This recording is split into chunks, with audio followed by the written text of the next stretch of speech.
Bonjour à tous et à toutes, ici Margot de Celestory et bienvenue dans ce nouveau tuto consacré à l'import d'images et de GIFs dans votre app.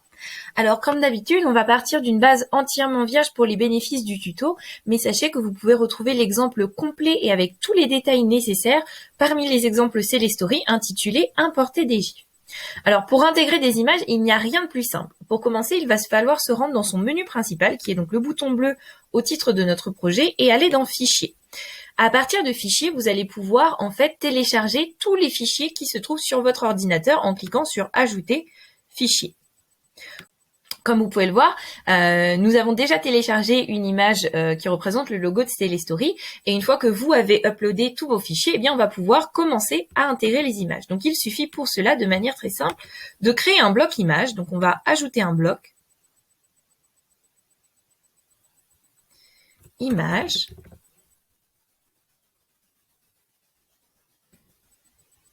On peut le relier. Et lorsque l'on double-clique sur image, on a la possibilité de choisir une image depuis notre base de données. Donc nous, on va cliquer sur notre logo, OK, et c'est fait. Vous pouvez aussi charger facilement des images qui sont hébergées sur des sites extérieurs via des URL, par exemple des GIFs avec Giphy, ou bien des logos, des photos d'utilisateurs avec Airtable, etc. Donc prenons l'exemple du GIF, par exemple. Il vous suffit de récupérer le lien URL d'un GIF, donc par exemple en se rendant sur le site Giphy. On peut copier le lien de l'URL qui nous intéresse et on revient sur Celestory. Il nous suffit alors tout simplement de créer un bloc image. Et une fois que vous avez ce bloc image, vous allez pouvoir étendre le point d'entrée d'image. Donc il s'agit du point juste ici. Vous cliquez dessus, vous l'étirez vers un endroit vide et vous cliquez sur Charger image. À partir de là, vous cliquez 2 fois sur Charger image et vous avez l'emplacement pour copier votre URL. Et vous allez voir que lorsque l'on va jouer le module courant, nous allons avoir notre première image qui apparaît, notre logo, et notre GIF juste après. Vous avez aussi la possibilité de proposer à l'utilisateur lui-même d'insérer une URL pour qu'il choisisse son GIF ou son image de profil, par exemple, ce qui peut être relativement utile. Donc pour ce faire, il va falloir commencer par créer un bloc saisie. Voilà, juste ici. Et ce bloc saisie va permettre en fait à l'utilisateur d'insérer le lien de son URL. Donc pour que cela puisse se faire, il va falloir connecter le bloc saisie à un bloc assignation que l'on va créer juste derrière. À savoir que le bloc assignation doit donc être connecté à une variable textuelle qui aura été créée préalablement. Alors on va la créer maintenant, cette variable.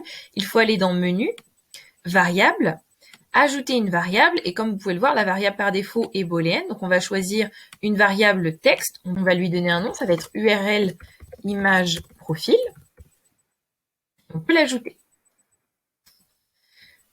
Il nous suffit donc de connecter notre assignation à cette variable, et l'on va pouvoir relier la valeur du bloc saisi à notre bloc assignation. Donc si l'on joue le graphe, vous allez pouvoir voir, après nos images qui apparaissent toujours, que l'utilisateur va avoir la possibilité d'insérer son URL dans l'espace juste ici. Et l'image reliée à cette URL, eh bien, elle pourra apparaître à n'importe quel moment de l'expérience, dès lors que vous connectez la variable URL image profil que l'on a créé plus tôt à un bloc chargé image. Donc pour cela, on va créer de nouveau un bloc image. Comme tout à l'heure, on étend le point d'entrée image. Charger image, et vous allez pouvoir voir juste ici que l'on peut étendre le point URL à notre variable URL image profil qui nous est proposée juste ici. Et voici, et donc maintenant lorsque l'on va jouer le module, eh bien nos premières images apparaissent, notre premier GIF bien sûr, on peut copier notre GIF de tout à l'heure et vous voyez que le GIF apparaît. Voilà, vous savez maintenant comment permettre à votre utilisateur d'importer un GIF ou une image pour personnaliser son expérience, de même que vous pouvez importer vous-même vos GIFs et vos images. J'espère que ce tutoriel vous aura été utile. Bonne création à tous et à bientôt!